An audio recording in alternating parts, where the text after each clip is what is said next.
والإسلام ديني ومحمدا رسول الله ويقين آل محمد كما صليت على إبراهيم وعلى آل إبراهيم إنك حميد مجيد يوصيكم الله في أولادكم للذكر مثل حظ الأنثيين صدق الله العظيم۔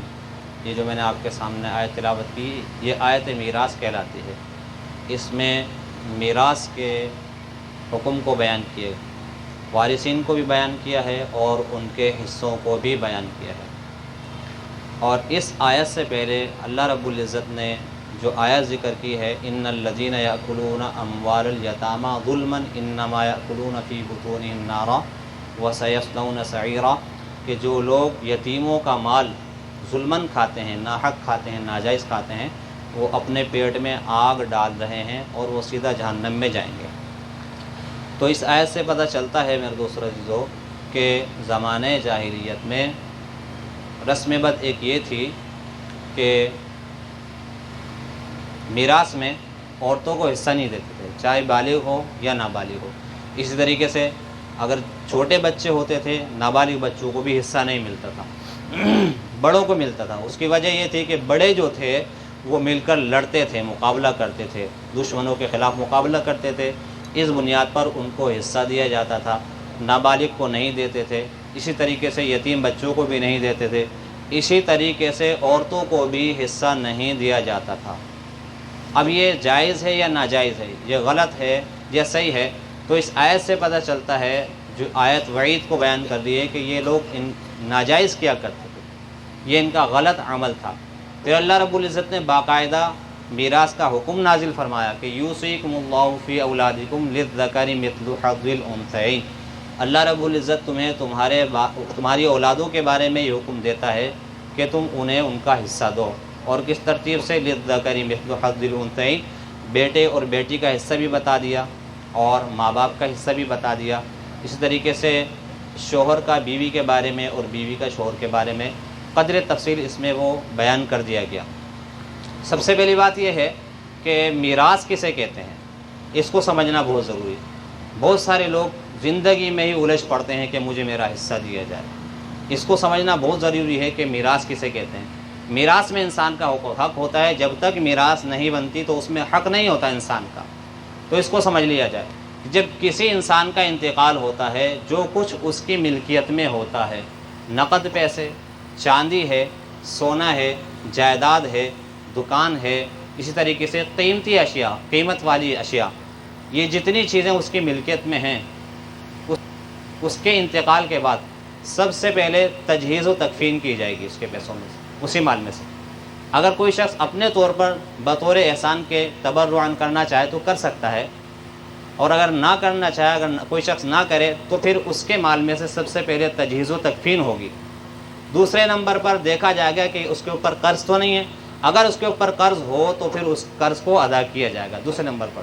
تیسرے نمبر پر یہ دیکھا جائے گا کہ اس نے کوئی وصیت تو نہیں کی، اگر وصیت نہیں کی تو پھر تو جتنا مال بچا ہے یہ سب میراث بن جائے گا، اور اگر اس نے وصیت کی ہے تو پھر اس کی وصیت کے مطابق دیا جائے گا۔ لیکن شرط یہ ہے کہ وصیت اگر ثلث مال کے برابر ہے تو پھر تو اس پر عمل کیا جائے گا، اور اگر ثلث مال سے زیادہ ہے تو زیادہ پر عمل نہیں کیا جائے گا، ثلث مال دیا جائے گا۔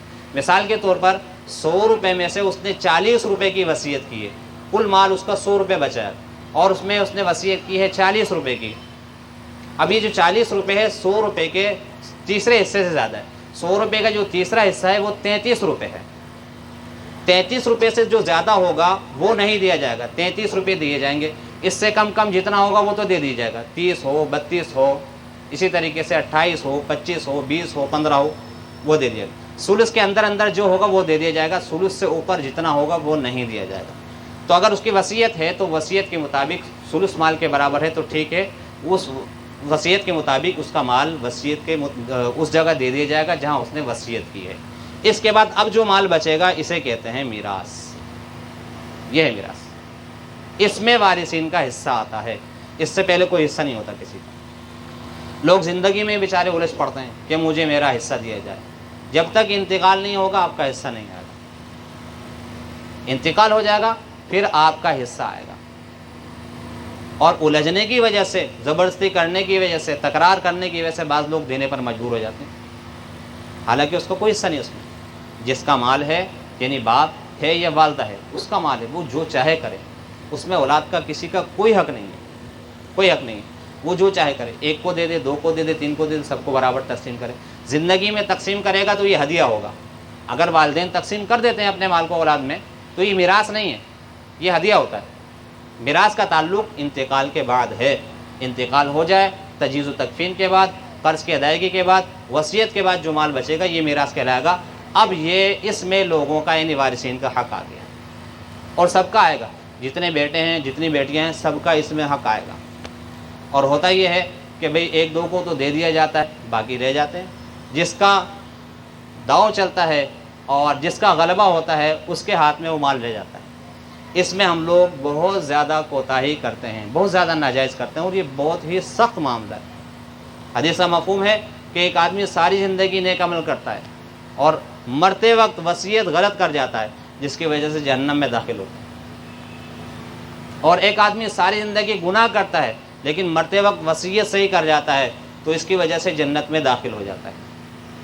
بتایا جا رہا ہے کہ کتنا اہم عمل ہے کہ ساری زندگی کے نیک عمل پر بھاری آ گیا، ساری زندگی کی برائیوں پر بھاری آ گیا. تو میرے دوستو عزیزو، یہ ہمارے یہاں افراط تفریط ہو رہی ہے. جب حصہ نہیں ہوتا تو ہم مانگنا شروع کر دیتے ہیں، جھگڑنا شروع کر دیتے ہیں، لڑنا شروع کر دیتے ہیں، تکرار شروع کر دیتے ہیں. اور جب حصہ ہوتا ہے تو ہمیں ملتا نہیں ہے. جس کا موقع لگتا ہے بس وہی اس کو سمیٹنے کی کوشش کرتا ہے. اب رمضان کا مہینہ، کہیں ہم تو اس میں مبتلا نہیں ہیں. بخشش کا مسئلہ بن جائے گا، مغفرت کا مسئلہ بن جائے گا میرے دوسرے عزیزو. اس لیے سوچو کہ اگر میرے مال میں کسی کا حق بنتا ہے تو میں اس کو دے دوں. میرے بھائی کا ہے، میری بہن کا ہے، اسی طریقے سے میرے چاچا کا ہے، یا میرے ماموں کا ہے، یا میرے تایا کا ہے. کسی کا بھی حق اگر میرے مال میں ہے کسی بھی طریقے سے، چاہے میراث کے طور پر ہو، چاہے ویسے ہو، قرض کے طور پر ہو، تو اس کو ادا کرنے کی کوشش کرو. اللہ نہ کرے اس حال میں دنیا سے چلے گئے تو میرے دوستر عزیزو معلق رہیں گے، لٹک جائیں گے. اس لیے اس کو میرے دوستر عزیزو غیر اہم نہ سمجھیں، معمولی نہ سمجھیں میرے دوستر عزیزو. مغفرت کا مسئلہ بن جائے گا میرے دوستر عزیزو. ادائیگی پر میرے دوستو فضیلتیں بھی بہت ہیں اور ادائیگی نہ کرنے پر وعیدیں بھی بہت ہیں. اللہ رب العزت عمل کرنے کی توفیق عطا فرمائے.